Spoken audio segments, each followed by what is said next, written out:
Hi friends, Crystal here from Homemaking on the Homestead, and today I'm sharing with you 3 soup recipes that I have made recently. If you need something to warm you up on these cold winter days, maybe one of these recipes will be just the ticket.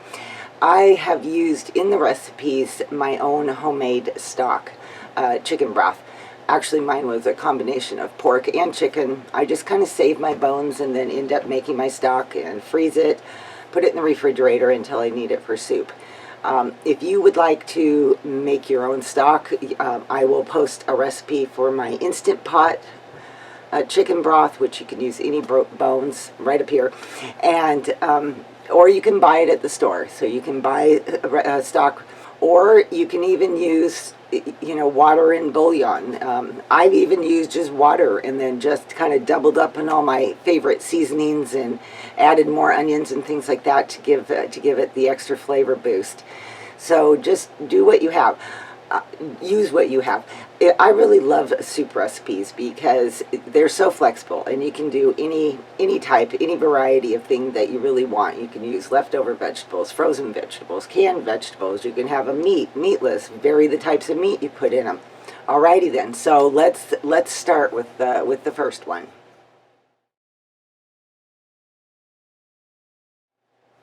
This potato soup recipe is a really delicious and easy way to make a potato soup.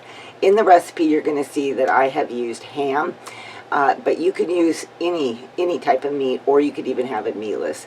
I have made this recipe so many times over the years. I have used bacon, I've used sausage, I've used chicken, I've used hamburger, you name it. I've made it meatless. Add a bunch of corn and you have corn chowder. Add a whole bunch of or a couple cans of clams and you have clam chowder. You can just vary it however you want, and take away or add the veggies from what I do to make it something that you would like if you would rather have different types of vegetables in it.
For this pork and noodle recipe, I used a 1 pound, maybe a little bit more than 1 pound of pork shoulder or pork butt.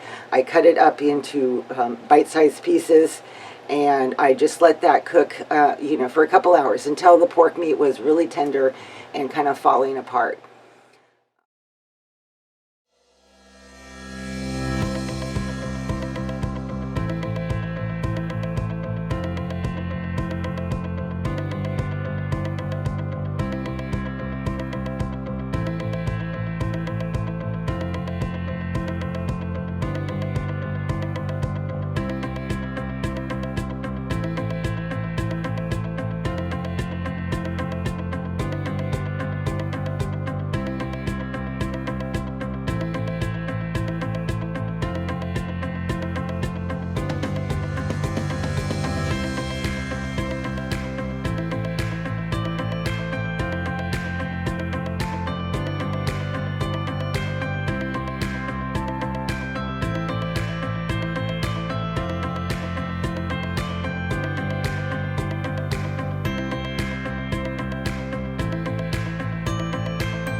This last recipe is kind of a combination. I mean, if you didn't add the Asian seasoning to it and you used noodles instead of the pot stickers, you'd basically have chicken noodle soup.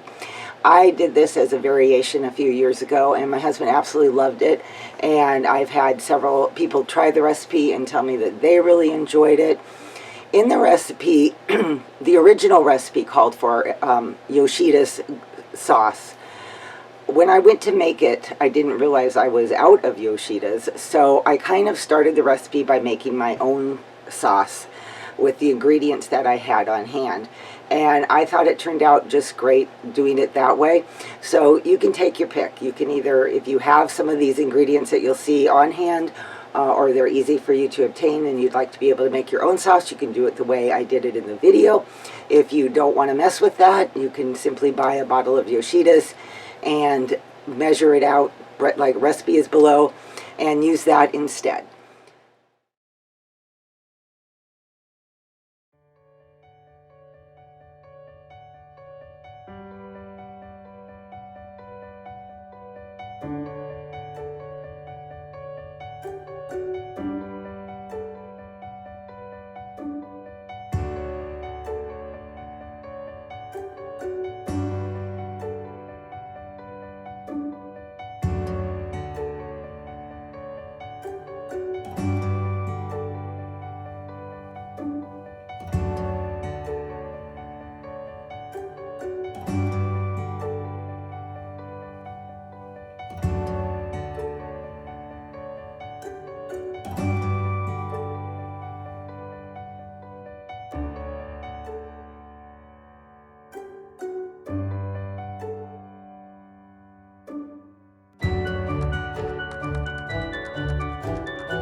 thanks for watching my video, and if you give one of these recipes a try, I hope you come back and let me know.